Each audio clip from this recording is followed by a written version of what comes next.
How to add motion blur in Adobe Premiere Pro. Make sure to watch this video until the end so you don't make any mistakes. Now before beginning, I'm going to go ahead and show you my clip right here. So basically this is just a video of girls dancing, and yeah, I'm gonna be trying to add some blur here in order to highlight or make the video a little bit better. Now to do that, what we are going to do is just basically go to Effects tab, and we're going to go ahead and look for the option Echo.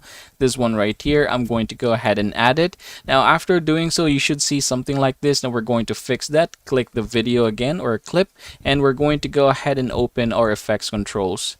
Now here in our effects controls, we're going to look for the echo, and first things first, I'm going to go ahead and set this one to maximum. There you go. I think that's a lot better. And we're going to go ahead and adjust the echo to a positive, so it's going to be 0.030, say for example. And yep, there you go. Now we're going to go ahead and try playing this one.